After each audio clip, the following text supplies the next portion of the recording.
Chapitre 15.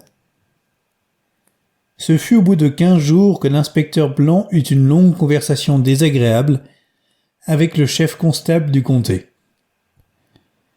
Le major Méral avait d'épais sourcils en broussailles et ressemblait beaucoup à un fox terrier furieux. Toutefois, ses subordonnés l'aimaient et avaient un grand respect pour son jugement. « Eh bien, disait-il, qu'avons-nous trouvé ? Rien qui ne nous permette d'agir. Prenons le nommé Étienne de Sousa. Nous ne pouvons absolument pas l'accuser du meurtre de la jeune Tucker. Évidemment, sa situation aurait été différente si nous avions découvert le cadavre de Lady Stubbs. Il regarda Blanc d'un air terrible et ajouta : « Vous êtes bien convaincu que ce cadavre existe ? Et vous, monsieur ?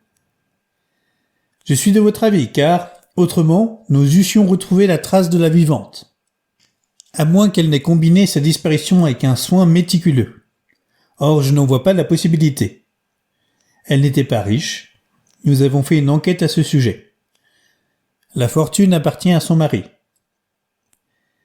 Il lui donnait beaucoup d'argent de poche, mais elle ne possédait aucun capital. Et elle n'avait pas d'amourette, nul n'en a jamais parlé, et dans un petit pays comme celui-là, le major fit quelques pas dans la pièce. La réalité n'est autre que celle-ci. Nous n'en savons rien. Nous supposons que, pour une raison inconnue, le nommé de Sousa a tué sa cousine. Il semble probable qu'il l'ait attirée à l'embarcadère, l'ait emmenée dans son canot automobile et poussée par-dessus bord. Vous avez constaté que cela pouvait arriver. Je crois bien, monsieur. Pendant les vacances, on pourrait noyer une masse de gens sans que l'attention ne soit éveillée, car des estivants passent leur temps à crier et à lutter. Seulement, de Sousa ignorait que la jeune fille était dans la remise, s'ennuyait à périr et devait regarder par la fenêtre. Hoskins a regardé par la fenêtre, a vu la scène que vous aviez préparée et vous ne l'avez pas aperçue. C'est exact, monsieur. On ne peut deviner qu'il y a quelqu'un dans cette pièce, si la personne ne se montre pas sur le balcon. Peut-être cette fillette y est-elle parue. Alors, de Sousa a compris qu'elle voyait ce qu'il faisait et est revenue à terre, lui a demandé pourquoi elle était là et s'est fait ouvrir. Fière du rôle qu'elle jouait, elle lui a expliqué. Il lui a jeté la corde autour du cou, et voilà. Méral fit un geste expressif et reprit. Nous pouvons dire que le crime a été commis ainsi, mais nous n'avons pas la moindre preuve. De surcroît, nous n'avons pas le cadavre de la dame, et si nous tentions d'arrêter de Sousa, nous nous mettrions dans de beaux draps.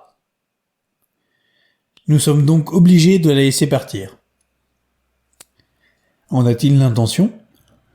Oui, dans 8 jours. Il retourne chez lui.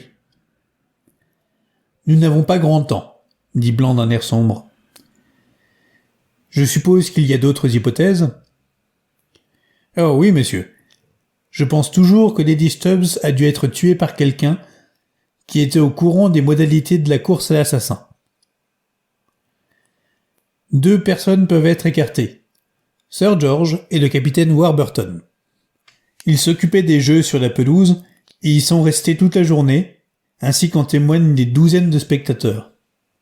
Le même alibi s'applique à Mrs. Masterton, en admettant qu'elle soit suspecte. Tous sont suspects, répliqua le major. Mrs. Masterton me téléphone sans cesse pour que je fasse venir des chiens policiers. S'il s'agissait d'un roman, elle n'en serait que plus désignée.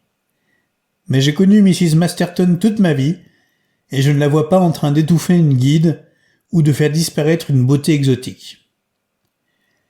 Alors, qui voyez-vous encore ? Mrs. Oliver, répondit Blanc. C'est elle qui avait combiné la course à l'assassin. Elle est assez originale, et elle est restée seule la plus grande partie de l'après-midi. Puis, il y a Mr. Alec Legg, qui habite le cottage rose. Oui. Il a quitté la fête d'assez bonne heure, déclare qu'il en avait assez et qu'il est rentré chez lui. D'autre part, le vieux Bardell, qui s'occupe des bateaux et qui fait garer les voitures, affirme que Legg l'a croisé vers 5 heures alors qu'il retournait vers son cottage. Nous perdons, en conséquence, sa trace pendant 1 heure. Bien entendu, il a dit que Bardell n'a aucune idée de l'heure. Il est évident qu'il a 92 ans. C'est peu probant, fit observer Meral. Legg aurait-il eu un motif quelconque pour tuer? Il pouvait avoir fait la cour à Lady Stubbs, qui l'aurait menacé de le dire à sa femme. Il pouvait l'avoir assassiné, et la petite Tucker en avoir été témoin. Puis, il aurait caché le corps de la victime?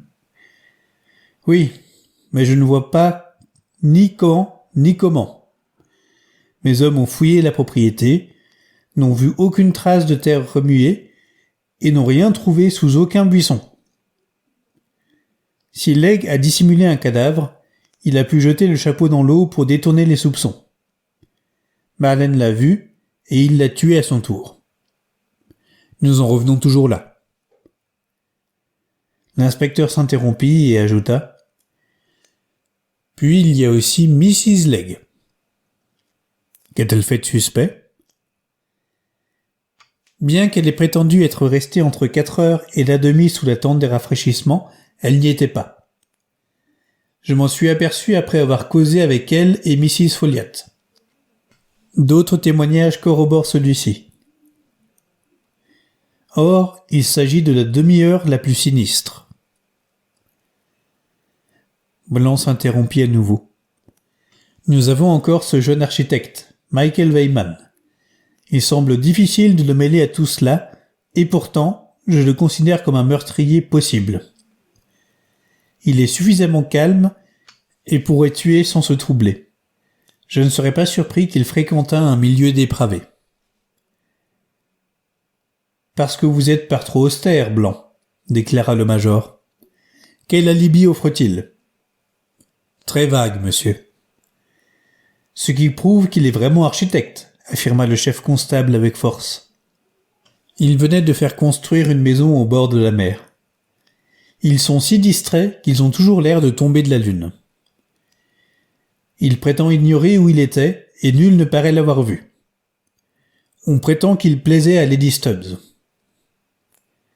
Vous croyez donc au crime passionnel? Je cherche simplement des motifs, monsieur, répliqua l'inspecteur d'un ton roide.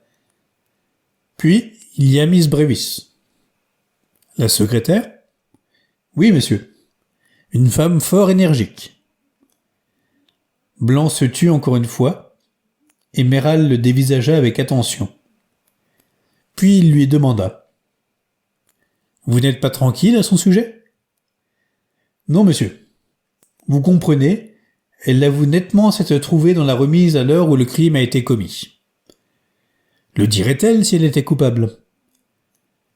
Peut-être. Ce serait même l'attitude la plus adroite qu'elle puisse prendre. Elle a emporté un plateau de gâteaux et du sirop en annonçant ouvertement qu'elle le portait à la fillette. Sa présence là-bas était donc toute naturelle. Elle est revenue en disant que Marlène était en parfaite santé et nous n'avons pas mis sa parole en doute.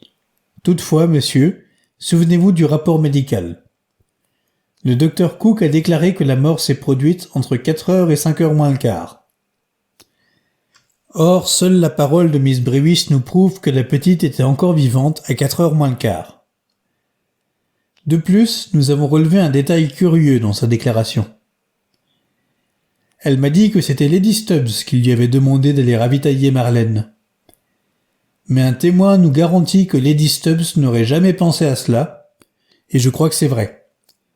Lady Stubbs ne pensait qu'à elle et à ses toilettes. Elle ne s'est jamais occupée de sa maison, ne commandait pas les menus, ne s'intéressait qu'à sa beauté. Plus j'y pense, moins je crois possible qu'elle ait donné l'ordre à Miss Brewis de porter un plateau à cet enfant. En effet, Blanc, votre raisonnement est exact. Mais quelle raison avait la secrétaire pour commettre ce crime? Aucune en ce qui concerne Marlène.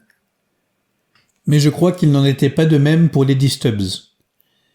D'après ce que dit M. Poirot, dont je vous ai parlé, Miss Brewis est éperdument éprise de son patron. Supposons qu'elle ait suivi Lady Stubbs dans le logis, l'ait tuée, puis que la jeune Tucker soit sortie et l'ait vue. Il lui a fallu s'en débarrasser. Qu'a-t-elle fait ensuite? Elle a mis le corps dans l'embarcadère, est rentrée au château, a préparé le plateau, puis elle est retournée à la remise. Son absence n'a pas semblé suspecte, et notre seule preuve que Marlène était encore vivante à 4h15 s'appuie sur sa déposition. Le chef constable soupira. Bien, Blanc, creusez cette idée.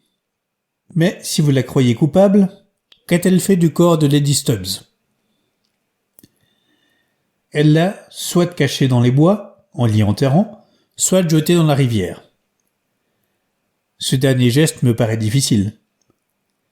Cela dépend de l'endroit où le crime a été commis, répondit l'inspecteur.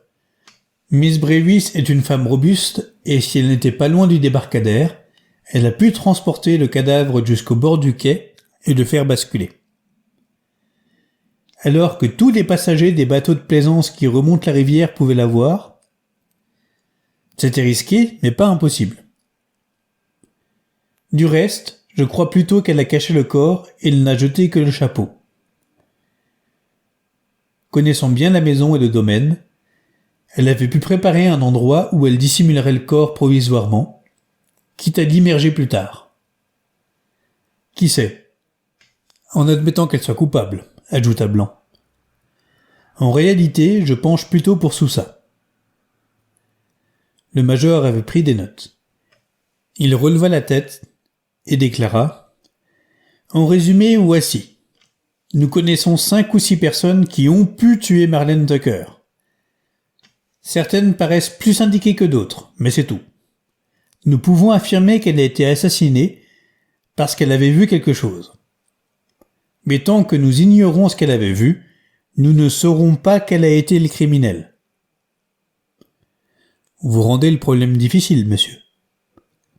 Il l'est, mais nous le résoudrons, avec le temps. Seulement, monsieur, cet homme aura quitté l'Angleterre en se moquant de nous, après avoir commis 2 meurtres. Vous êtes donc certain de sa culpabilité? Je ne dis pas que vous avez tort, mais cependant... Le chef constable se tut un instant, puis reprit en haussant les épaules. Quoi qu'il en soit, cela vaudrait mieux qu'avoir affaire à un fou qui eût probablement commis un 3e crime. On prétend que tout va par 3, répondit Blanc d'un air triste. Il répéta la phrase le lendemain matin lorsqu'il apprit que le vieux Bardell, qui revenait en canot de son estaminet favori, à Guitcham, et devait avoir bu plus que de raison, était tombé à l'eau en accostant. Son embarcation fut retrouvée à la dérive, et l'on repêcha son corps peu après. L'enquête fut courte et simple. La soirée avait été sombre. Le vieillard, qui avait 92 ans, avait bu 3 chopes de bière. On conclut à une mort accidentelle.